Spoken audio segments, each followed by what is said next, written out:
Witajcie moi drodzy widzowie, zrobimy sobie takie omówienie filmiku, który tutaj sobie zobaczycie, czyli gameplay Skulltakera. Ogólnie Skulltaker, tak jak już tutaj omawiałem, no ma on oczywiście mechanikę płaszczu, który sobie ulepszamy, ale też mamy tutaj pokazane większość rzeczy takich powiedzmy już z mechaniki i z takich mechanik jak na przykład teleportowanie się do lordów, którzy gdzieś tam są bardzo mocni, co dużo gdzieś tam wygrywają. I wtedy możemy więcej tych punktów sobie nabijać. Będziemy też tutaj omawiać delikatnie tą mechanikę samego płaszcza i jak to wygląda w praktyce. Też będą tutaj pokazane statystyki tych jednostek, oczywiście nowych.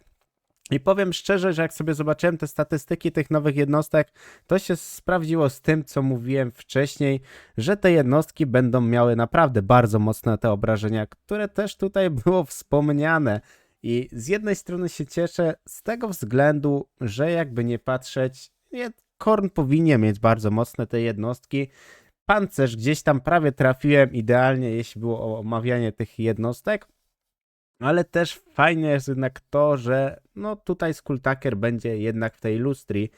No i w lustrii będą naprawdę tacy, no z jednej strony wymagający przeciwnicy, choć szczerze powiedziawszy takie na przykład skaweny względem, nie wiem, Korna, no to tutaj nie ma żadnego problemu. No jak się tutaj przyjrzycie statystykom, statystyki na przykład samego Skulltakera, no są dosyć mocne. Jak dla mnie nawet ma sporo pancerza, bo 60 pancerza, nie posiadając jeszcze żadnych itemów, jest dosyć sporo. Dyscyplina 82 też nie jest moim zdaniem tragiczne, choć widzę, że tutaj jest mały zielony paseczek, więc coś tam mu dodaje tej dyscypliny. No melee atak, no atak zwarciu 74, magiczne ataki, płonące ataki, nieźle. Mamy bonus oczywiście do walki na piechotę. No tak jak mówiłem, że tam bonus jednak dla tej piechoty będzie.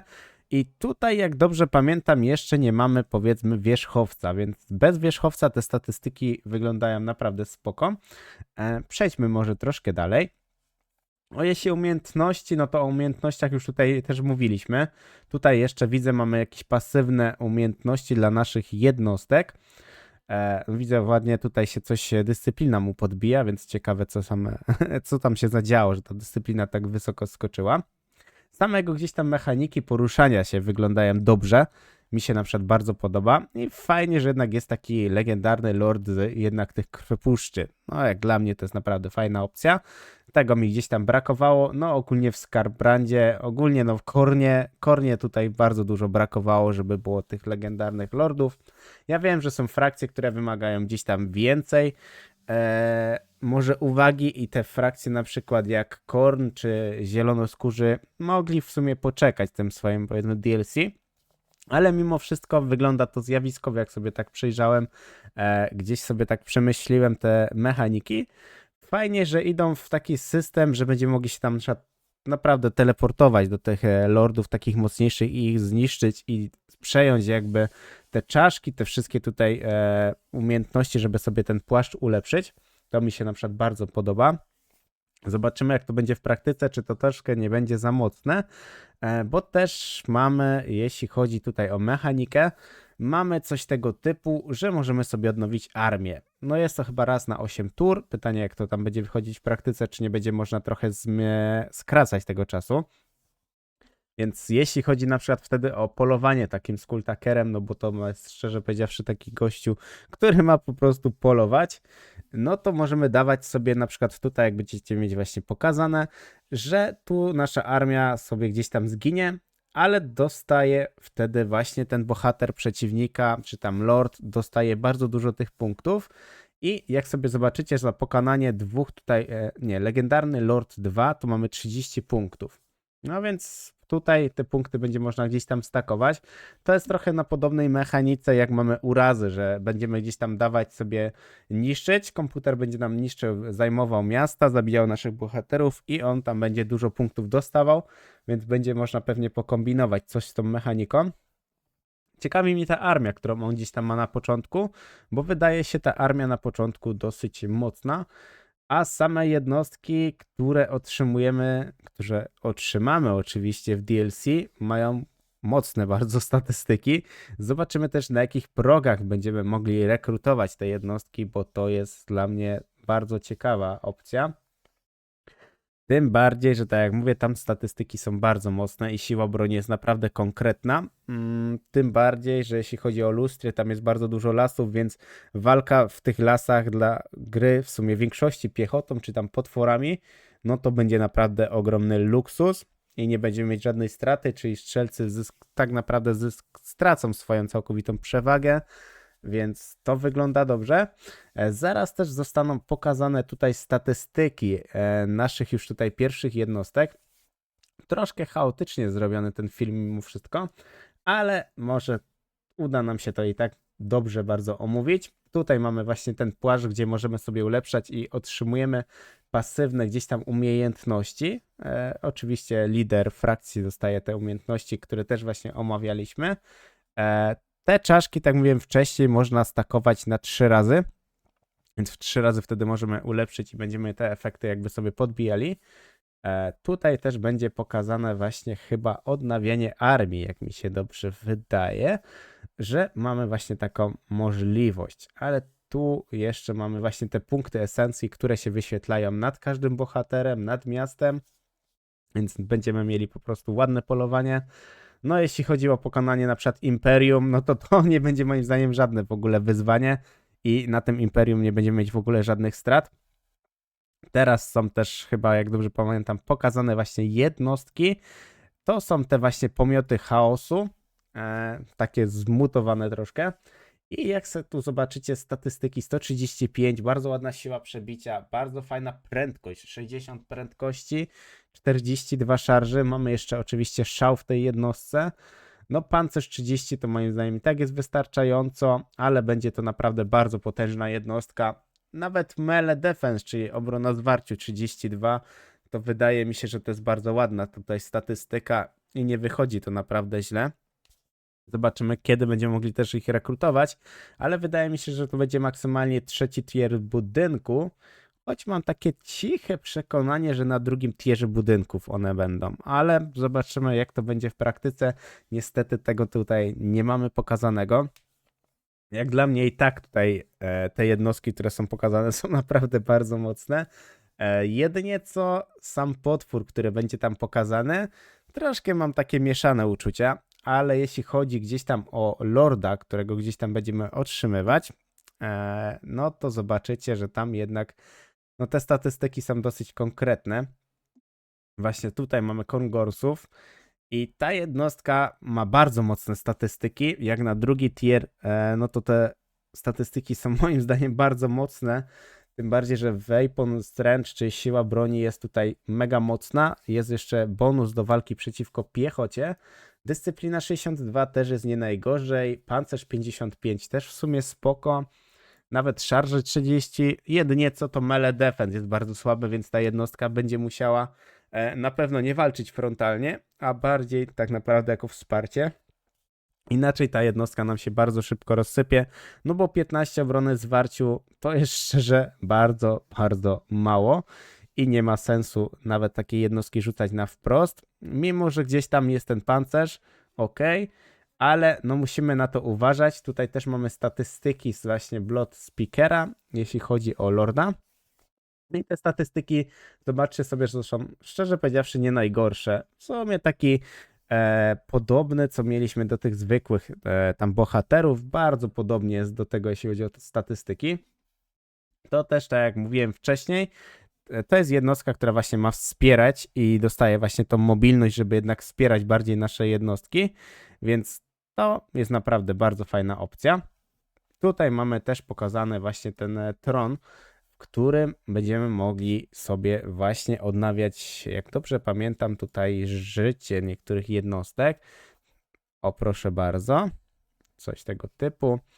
I tutaj mamy też jeszcze przyzwanie. No tu jakoś moim zdaniem zostało to bardziej zbalansowane i te czaszki w końcu można bardziej wydawać, bo wcześniej jeśli chodziło o te czaszki, ja ich czasem miałem naprawdę sporo i nie było na co wydawać tych czaszek. Chyba że coś naprawdę źle robiłem, ale jak już tam było tych armii naprawdę sporo, to tych czaszek mnóstwo było, bo mogliśmy tak naprawdę spalić te miasta i tych czaszek ogarnąć więcej. Tutaj pokazany Woolhard jako jakiś, nie wiadomo, jakiś zdobywca, obrońca, walczy i w ogóle, a szczerze wiemy, jak to w praktyce się skończy, dostanie gonka i pójdzie spać. Teraz też będzie oczywiście pokazana jeszcze taka mechanika właśnie tego odnawiania armii i to będzie dobre, bo to można właśnie połączyć ze skokiem na przykład bohatera przeciwnika jakiegoś, czyli stoczymy bardzo jakąś wymagającą bitwę i wtedy możemy sobie zregenerować tą armię, wskoczyć na legendarnego lorda przeciwnika i go po prostu zgnieść jak robaka. Też zaraz będą pokazane kolejne jednostki, które tutaj właśnie musimy omówić bardziej szczegółowo, bo moim zdaniem to po prostu na to zasługują. No ciekawi mnie ogólnie, jak będzie wyglądała kwestia z tych dobywania czaszek, czy co to tam po prostu jest za ikonka. To moim zdaniem będzie fajna opcja. Teraz właśnie macie pokazane, że tam się na przykład niektóre te jakby zaklęcia, czyli skakanie, nie wiem, do bohatera, takiego jakiegoś tam czempiona przeciwnika. Proszę bardzo, tu mamy opcję skoku i countdown 10 sekund, znaczy 10 tur. Jeszcze sobie odpalimy na tronie regenerację armii. Proszę bardzo. I jak odpalimy sobie tą regenerację, jesteśmy w stanie tam pokonać przeciwnika. No bo jak sobie tutaj zobaczycie, armia też już jest dosyć konkretna.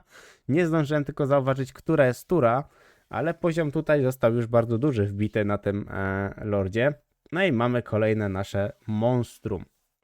No monstrum wygląda dobrze. Tutaj zostanie za chwilę zaprezentowane.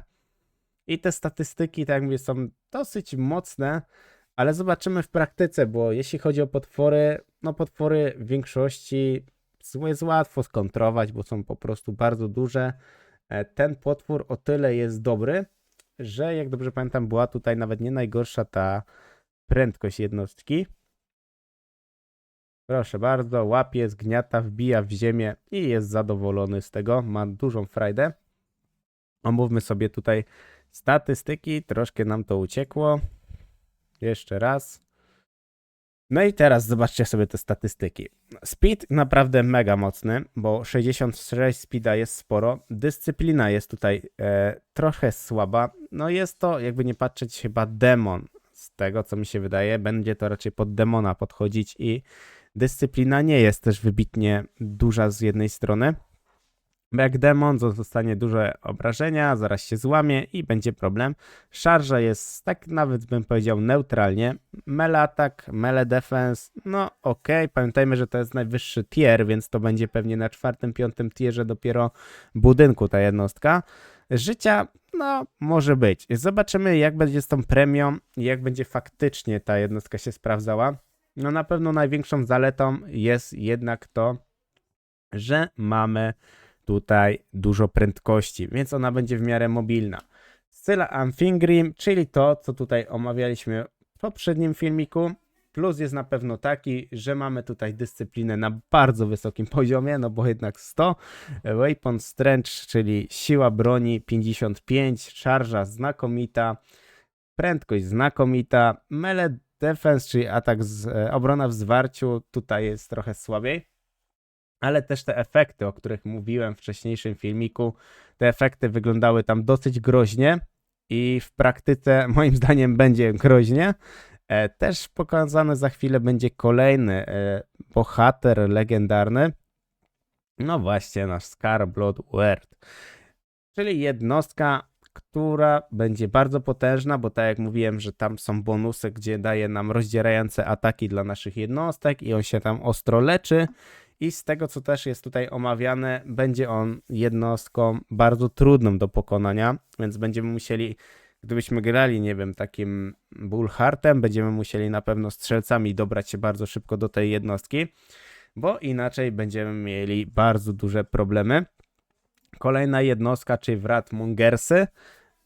Zobaczcie sobie tą siłę broni, no miazga, 64, jeszcze premia przeciw piechocie, jeszcze szarża 44, no melee, defense, atak, też ładne statystyki, nawet nie jest aż taka wolna jednostka, bo 35 nie ma dramatu, no ale te 90 dyscypliny, no powiem wam szczerze, plus jeszcze pamiętajmy, że tutaj jest szał, No wygląda to zjawiskowo, a same też animacje mi się bardzo podobają, bo jednak rzucają jakimiś takimi młotami. Też tutaj ci wojownicy chaosu, które właśnie są troszkę podobną jednostką do poprzedniej, tylko jest oczywiście słabszą jednostką. Mamy tam mniej siły broni, jak dobrze pamiętam, mniej też jest pancerza, ale też jednostka będzie szybciej do werbowania. I same statystyki są bardzo podobne do wcześniejszej jednostki, bo chociażby siła broni jest taka sama, ale melee defense, melee defense jest chyba tutaj większy, ale atak jest chyba mniejszy, dyscyplina jest mniejsza. No jednostka, powiem szczerze, bardzo podobna i to też jest jednostka przeciwpiechotna. Tylko z tego co zauważyłem, tutaj chyba nie mamy takiego przebicia pancerza, a w tej wcześniejszej jednostce mieliśmy to.